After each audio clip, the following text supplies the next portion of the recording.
guys, welcome back to my channel. তো তোমরা সবাই কেমন আছো? আশা করি তোমরা সবাই ভালো আছো। তো আমিও ভালো আছি। তো আজকের ভিডিওটা শুরু করা যাক। তো ফ্রেন্ডস, এখন আমরা আছি গাড়িতে। তো দেখো অনেক অনেক জায়গায় লাইটিং দিয়ে সাজানো, তো সব জায়গায় পুজো হচ্ছে, সে কারণে সব জায়গায় লাইটিং দিয়ে সাজানো। তো রাস্তায় দেখো কত ভিড়, মানে সবাই পুজো দেখতে যাচ্ছে। তো এখন আমরা চলে এসেছি মাটিগাড়ার পুজো দেখতে। তো দেখো মাটিগাড়াতে কত সুন্দর প্যান্ডেল বানিয়েছে, আর এই যে লাইটগুলো যে হচ্ছে না, এটা একদম গানের সাথে মিক্সিং আছে, মানে গান যেমন হচ্ছে ওরকম লাইটের আলো দিচ্ছে, আর এত ভালো লাগছিল। আর মা বারবার করে বলছিল লাইটের দিকে তাকাস না, চোখ খারাপ হয়ে যাবে। তো দেখো এখানে অনেকজন এসেছে।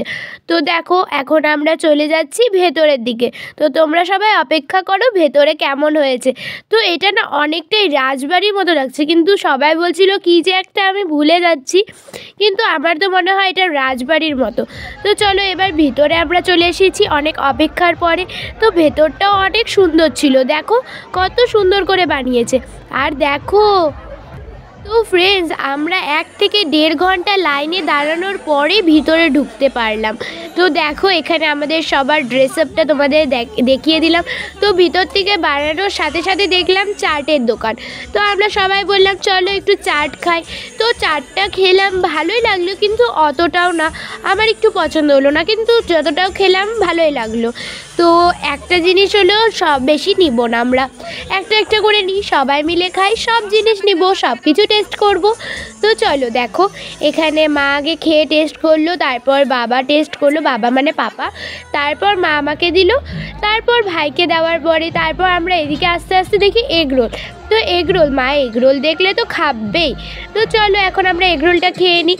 তো ফ্রেন্ডস, তোমরা হয়তো ভাবছো আমার নখগুলো এত বড় বড় হলো কোথা থেকে। তো আমি নকলি নখ লাগিয়েছি। তো এগরোলটা এত গরম, মানে এখনই বানিয়ে দিল, তো এগরোলটা এত গরম ছিল যে আমার হাতই পুড়ে যাচ্ছিল। তো সেখান থেকে আমরা বানানোর পরে এখন আমরা চলে এসেছিলাম বাগডোগরায়। তো বাগডোগরায় না আমরা পুজোটা দেখতেই পারিনি, কারণ এখানে সামনে ছিল মেলা, আর পুজো হয়েছে এবার ভেতরের দিকে। তো আমরা খুঁজে না পেয়ে আমরা চলে গেলাম অন্য পুজো দেখতে। তো এই পুজো জায়গাটার নাম হচ্ছে উত্তরায়ণ। উত্তরায়ণটা কী ছিল নামটা? হ্যাঁ, উত্তরায়ণই মনে হয়। তো চলো যাই হোক, আমরা এবার ভেতরের দিকে চলে যাই। তো দেখো এখানে কত সুন্দর লাইট দিয়ে সাজানো। তো অপেক্ষা করো, আমরা এই ভেতরে ঢুকে ফটো ক্লিক করব। তো তোমরা যদি এখানে ভিডিওটা না দেখতে পাও তাহলে আমাদের চ্যানেলে যাবে, দেখতে পাবে আমরা এখানে ফটো ক্লিক করেছি, আমি চ্যানেলে পোস্ট করেছি। তো দেখো এখানে কত সুন্দর লাইট দিয়ে সাজানো, বেশিরভাগই লাইট দিয়ে জিনিসগুলো করা। তো দেখো ভিতরেও অনেক সুন্দর সাজিয়েছে। তো চলো ফ্রেন্ডস, এবার আমরা দেখে নিই আমাদের দুর্গা মাকে। তো আস্তে আস্তে আস্তে আস্তে এই দেখো আমাদের দুর্গা মায়ের লুক। তো তোমাদের কেমন লেগেছে একটু জানাবে। আর এখানে আমাদের বেশিক্ষণ লাগেনি, 2 ঘন্টার থেকে 1.5 ঘন্টা। কি বন্ধু বললাম না, বেশিক্ষণ লাগেনি, মাত্র 2 ঘন্টা লেগেছে। ফ্রেন্ডস, আমরা উত্তরায়ণেরটা দেখে নিয়ে তারপর আমরা চলে আসলাম চম্পাশরীতে। তো এই দেখো চম্পাশরীরটাও খুব সুন্দর বানিয়েছে, আর অনেক বড় বানিয়েছে, কিন্তু ভেতরে এসব কী লাগানো, এই বোতল, তারপর এগুলো কি, হ্যাঁ বেশিরভাগই বোতলের জিনিস দিয়ে বানানো, বোতল, তারপরে গা ঘষার অনেক কিছু জিনিস দিয়ে বানানো। তো চলো ভেতরে গিয়ে দেখি কেমন বানিয়েছে।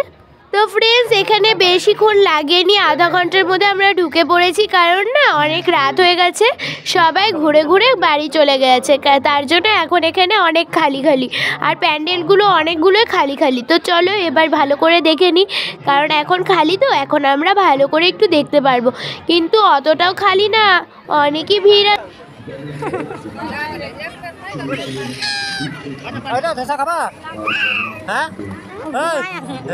তো ফ্রেন্ডস, এবার চলে এলাম দাদাভাই স্পোর্টিং ক্লাব। তো এই ক্লাবে আসার জন্য আমার মার খুব অপেক্ষা ছিল। মা বাবার সঙ্গে ঝগড়া করছিল, কখন নিয়ে যাবা, সব জায়গা নিয়ে যাচ্ছ, ওখানে কেন নিয়ে যাচ্ছ না, মানে আরও কত কি।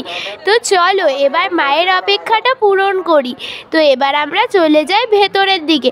তো এখানে না অনেক ভিড় ছিল, এখানেও 1 থেকে 1.5 ঘন্টা তো লেগেই গিয়েছে ভিতরে ঢুকতে।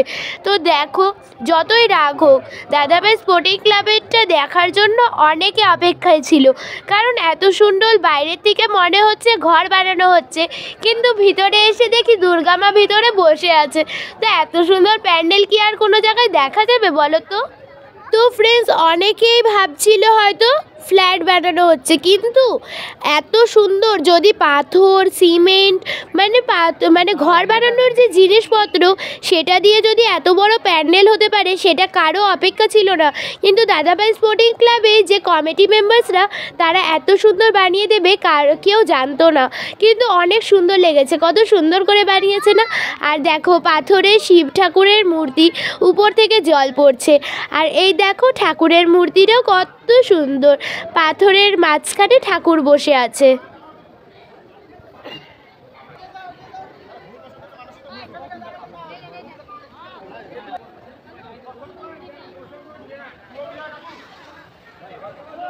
তো ফ্রেন্ডস, এখন আমরা বেরিয়ে পড়লাম সুব্রত সংঘ যাওয়ার জন্য। তো দাদাভাই স্পোর্টিং ক্লাব থেকে সুব্রত সংঘ বেশি দূর নয়, সে কারণে আমরা হেঁটে হেঁটে চলে আসলাম। তো দেখো এখন আমরা সুব্রত সংঘের সামনে চলে এসেছি। তো সুব্রত সংঘতে বেশি ভিড় নেই, তো চলো এখন আমরা জলদি ঢুকে পড়ি। তো 5 থেকে 6 মিনিট লাগবে আমাদের ঢুকতে। তো ফ্রেন্ডস, মা আর আমি এত হ্যাপি নিচ্ছি, কারণ কি জানো, এখন বাজে 3টা নাকি 3:30। এত দেরি হলে কি আর হ্যাপি পাবে না? আমরা তো 12টার মধ্যে ঘুমিয়ে পড়ি, আর এত দেরি হয়ে গেছে, কিন্তু তাও ঘোরার অনেক মন করছে। কিন্তু মা খালি বলছে বাড়ি চলো বাড়ি চলো, আমার স্বপ্ন পূরণ হয়ে গেছে, এবার বাড়ি চলো বাড়ি চলো। কিন্তু না, আমি জানেওয়ালা নাই, সব পুজো দেখবো তারপরেই যাব। তো ফ্রেন্ডস চলো, দেখো ভেতরের দিকটা একদম এরোপ্লেনের মতো। তো চলে এবার ভেতরের দিকটা ঢুকে পড়ি ভালো করে। ফ্রেন্ডস, আমরা বেশিক্ষণ এখানে ছিলাম না, এখান থেকে ডাইরেক্ট আমরা বাড়ি চলে গিয়েছিলাম, আর বাড়ি যাওয়ার পথে একটা ছোট্ট প্যান্ডেল দেখে নিয়েছিলাম। তো ফ্রেন্ডস, মায়ের শরীরটা অনেক খারাপ লাগছিল, সে কারণে আমরা আর পরে প্যান্ডেল দেখিনি। তো পরের দিন আমরা আবার ঘুরতে গিয়েছিলাম, বাবা, আমি এবং আমার কাকা আর ভাই। তো আমরা সবাই গিয়েছিলাম, কিন্তু মা যায়নি, মার শরীরটা একদম খারাপ হয়ে গিয়েছিল এত রাত অবধি ঘোরার পরে। তো চলো ফ্রেন্ডস, আর কিছু বলার নেই, তো আমাদের ভিডিওটা এখানেই আমরা শেষ করছি। তো আগামী ভিডিও দেখার জন্য তোমরা একটু সাবস্ক্রাইব করে দিবে, আর লাইক কমেন্ট অ্যান্ড শেয়ার করা একদম ভুলবে না। তো বাই বাই।